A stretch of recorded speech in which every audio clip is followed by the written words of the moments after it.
दोस्त, एक पल के लिए सब कुछ रोक दो। मोबाइल हाथ में है लेकिन दिमाग में सवाल है। मेहनत करता हूं फिर भी कुछ क्यों नहीं बदल रहा। कभी ऐसा लगा है कि तुम सही हो, नीयत साफ है, पर किस्मत साथ नहीं दे रही। तो आज ये वीडियो तुम्हारे लिए नहीं, भगवान ने तुम्हें भेजा है इस वीडियो तक, क्योंकि आज श्री कृष्ण वो सच बताएंगे जो समझ लिया ना तो जिंदगी कभी बोझ नहीं लगेगी। भाग 1। दोस्तों, श्रीमद् भगवद गीता में श्री कृष्ण अर्जुन से कहते हैं, कर्म अच्छे हों तो भगवान भी साथ देते हैं। लेकिन सवाल यह है दोस्त, अच्छे कर्म आखिर होते क्या हैं? सिर्फ पूजा पाठ, दान पुण्य? नहीं दोस्त, अगर सिर्फ मंदिर जाने से कर्म अच्छे हो जाते तो हर दुखी इंसान भगवान के सबसे करीब होता। कर्म का असली अर्थ, श्री कृष्ण कहते हैं, कर्म का मतलब है जो तुम तब करते हो जब कोई तुम्हें देख नहीं रहा, जब कोई तारीफ नहीं करता फिर भी तुम ईमानदार रहते हो, जब बदला लेने का मौका होता है फिर भी तुम खुद को रोक लेते हो, जब पूरी दुनिया शॉर्टकट ले रही होती है और तुम सही रास्ता चुनते हो। वही कर्म भगवान के दरबार में गिने जाते हैं दोस्त। भावनात्मक मोड़। दोस्त, भगवान कभी देर नहीं करते, वो सिर्फ इंतजार करते हैं। क्या ये इंसान सही काम तब भी करेगा जब उसे तुरंत फल ना मिले? श्री कृष्ण कहते हैं, जो फल देखकर कर्म करता है वो व्यापारी है, और जो कर्म को धर्म मानकर करता है वो मेरा अपना होता है। जीवन से जुड़ा उदाहरण। मान लो दोस्त, दो लोग एक ही काम कर रहे हैं, एक सिर्फ पैसे के लिए, दूसरा जिम्मेदारी के लिए। एक मौका मिलते ही गलत रास्ता चुन लेता है, दूसरा नुकसान सहकर भी सही रहता है। समय के साथ भगवान उसी का हाथ पकड़ते हैं जो सही रहता है, क्योंकि कर्म अच्छे हों तो भगवान को भी तुम्हें संभालना पड़ता है। भाग 2। भगवान का मौन। दोस्त, कभी सोचा है अच्छे इंसान की जिंदगी सबसे ज्यादा मुश्किल क्यों होती है? जो झूठ नहीं बोलता वही सबसे ज्यादा नुकसान क्यों उठाता है? जो धोखा नहीं देता वही बार बार ठगा क्यों जाता है? यही वो पल है दोस्त जहां इंसान टूटने लगता है, और यहीं पर अधिकतर लोग भगवान से कह देते हैं, अगर तू होता तो ऐसा नहीं होता। श्री कृष्ण का सबसे बड़ा रहस्य। दोस्त, श्री कृष्ण कहते हैं, जब मैं चुप होता हूं तब मैं सबसे ज्यादा काम कर रहा होता हूं। भगवान का मौन उनकी बेरुखी नहीं है, वो तुम्हें कमजोर नहीं मजबूत बना रहे होते हैं। क्योंकि जो इंसान हर मुसीबत में भी धर्म नहीं छोड़ता, वही इंसान आने वाले समय में दूसरों का सहारा बनता है। अर्जुन और श्री कृष्ण भावनात्मक उदाहरण।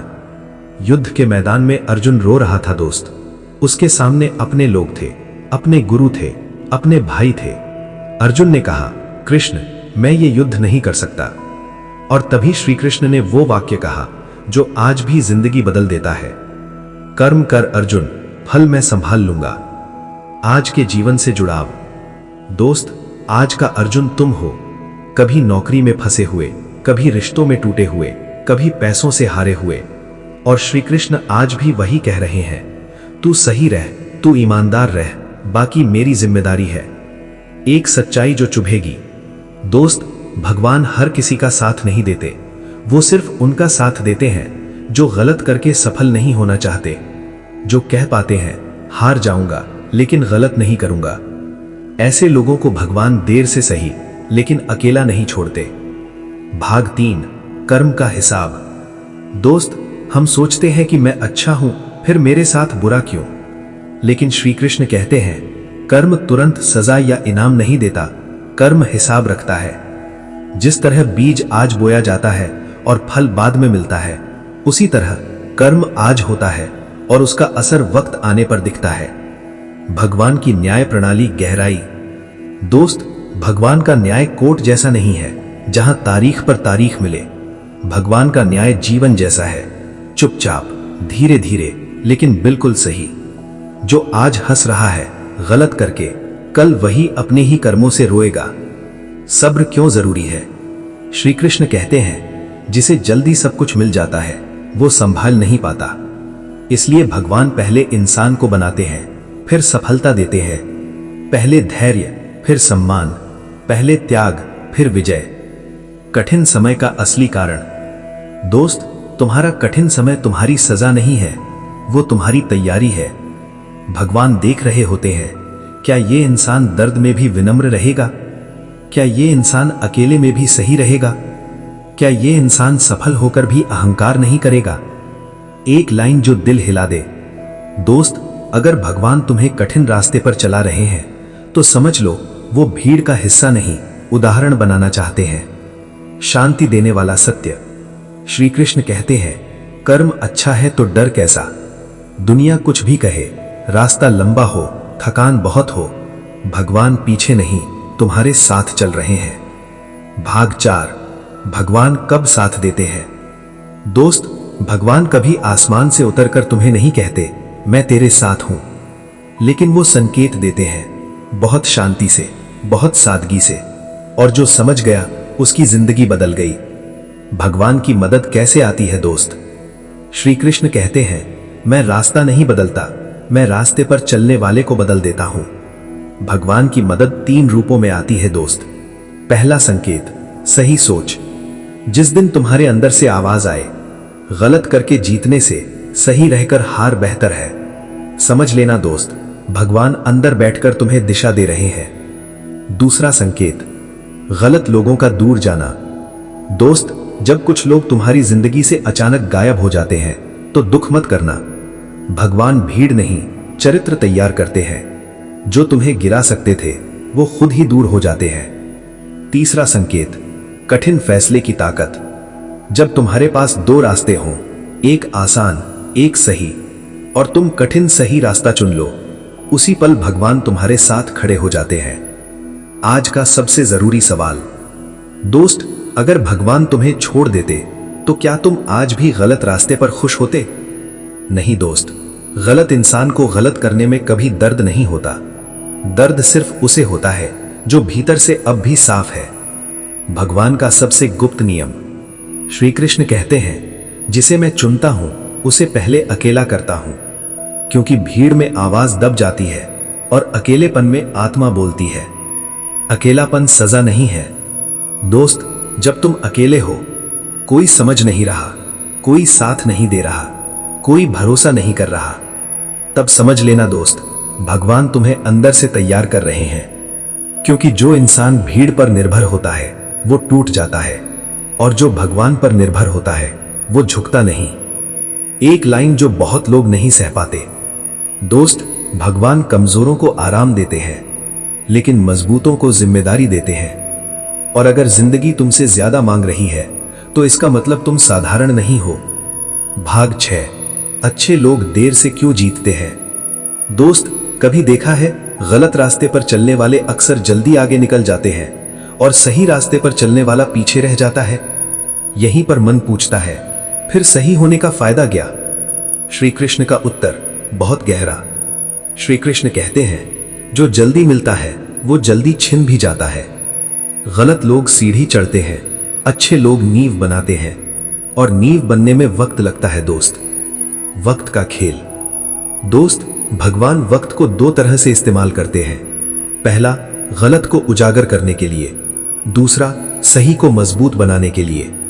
इसलिए लगता है जैसे भगवान कुछ नहीं कर रहे, लेकिन असल में वो सब कुछ सही समय पर सजा कर रख रहे होते हैं। एक ऐसा सच जो चुप करा देता है। दोस्त, अगर गलत इंसान जल्दी ऊपर पहुंच गया तो समझ लेना उसका गिरना भी उतना ही तेज होगा। और अगर तुम धीरे धीरे आगे बढ़ रहे हो तो भगवान तुम्हें गिरने लायक नहीं बनने दे रहे। आत्मा को छूने वाली पंक्ति। श्री कृष्ण कहते हैं, मैं जीत नहीं देता, मैं ऐसा बनाता हूं कि हार तुम्हें तोड़ न सके। अंदर की ताकत। दोस्त, आज तुम थके हो लेकिन टूटे नहीं, और जो थक कर भी सही रहता है वही भगवान का असली योद्धा होता है। भाग 7, भगवान की परीक्षा। दोस्त, भगवान कभी आकर नहीं कहते ये तुम्हारी परीक्षा है। वो तुम्हें एक मौका देते हैं और देखते हैं तुम क्या चुनते हो। परीक्षा कैसी होती है? भगवान की परीक्षा 3 रूपों में आती है दोस्त। पहला, वही गलती दोबारा, वही हालात, वही तकलीफ, वही इंसान। फर्क बस इतना होता है, अब तुम जाग चुके हो। भगवान देखते हैं क्या तुम फिर वही गलती करोगे। दूसरा, शॉर्टकट का लालच। दोस्त, अचानक ऐसा मौका मिलेगा, थोड़ा गलत, थोड़ा समझौता, थोड़ा झूठ और बदले में जल्दी सफलता। यहीं पर अधिकतर लोग सब खो देते हैं। तीसरा, अपमान के साथ संयम।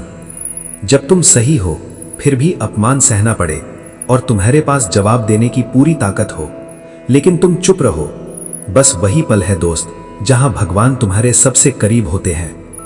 एक बात जो बहुत कम लोग समझते हैं, दोस्त, भगवान बुरे इंसान को परीक्षा नहीं देते क्योंकि उसके पास खोने को कुछ नहीं होता। परीक्षा सिर्फ उसे मिलती है जिसे ऊपर उठाना होता है। दिल को हिला देने वाली पंक्ति। श्री कृष्ण कहते हैं, जिसे मैं ऊंचा उठाना चाहता हूं उसे पहले स्वयं से लड़वाता हूं। अगर आज तुम इस दौर से गुजर रहे हो तो डरना मत दोस्त, इसका मतलब भगवान ने तुम्हें क्या होता है? जब तुम्हें वो चीज छोड़नी पड़ती है जिससे तुम बहुत जुड़े थे, वो इंसान दूर हो जाता है जिसे तुम अपना मानते थे, वो रास्ता बंद हो जाता है जिसे तुम सब कुछ समझ बैठे थे, वही आखिरी संकेत होता है दोस्त। श्री कृष्ण का नियम बहुत कठोर लेकिन सत्य। श्री कृष्ण कहते हैं, जो तुम्हें रोकता है मैं उसे तुमसे अलग करता हूं, क्योंकि भगवान तुम्हें वहीं नहीं रखना चाहते जहां तुम सीमित रह जाओ। यहीं लोग टूट जाते हैं दोस्त। अधिकतर लोग यहीं हार मान लेते हैं, कहते हैं सब खत्म हो गया, लेकिन सच्चाई ये है, यहीं से कुछ शुरू होता है। परिवर्तन ऐसे ही आता है। परिवर्तन आराम से नहीं आता दोस्त, वो आता है टूटन के साथ, खालीपन के साथ, डर के साथ, ताकि इंसान पुराना छोड़कर नया बन सके। डर क्यों खत्म होने लगता है दोस्त? जिस दिन तुम्हारे पास खोने को कुछ नहीं बचता, उसी दिन डर मर जाता है, और जहां डर मरता है वहीं से आत्मा आजाद होती है। दोस्त, अब तुम समझ चुके हो कि भगवान शोर नहीं करते, वो इंसान को तैयार करते हैं, कि कर्म कोई बोझ नहीं, वो आत्मा की पहचान है, कि जो टूटता है वही अगली ऊंचाई के लिए खाली होता है। ओम श्री कृष्ण का अंतिम सत्य। श्री कृष्ण कहते हैं, मैं तुम्हें सुखी करने का वादा नहीं करता, मैं तुम्हें सही बनाने का वादा करता हूं, क्योंकि जो सही बन गया दोस्त, उसकी जिंदगी कभी व्यर्थ नहीं जाती। अब पीछे मत देखना, जो छूट गया वो जरूरी नहीं था, जो टूट गया वो टिकने वाला नहीं था, और जो बचा है वही तुम्हारी असली शक्ति है। मन को शांति देने वाली आखिरी बात, अगर आज भी तुम सही रास्ते पर हो तो निश्चिंत रहो दोस्त, भगवान आगे खड़े हैं, तुम्हें धक्का देने के लिए नहीं, संभालने के लिए। दोस्तों, कर्म करते रहो, डर छोड़ दो और भरोसा रखो, क्योंकि जहां कर्म शुद्ध होता है वहां श्री कृष्ण स्वयं सारथी बन जाते हैं। जय श्री कृष्णा। ओम जय श्री कृष्णा। राधे राधे।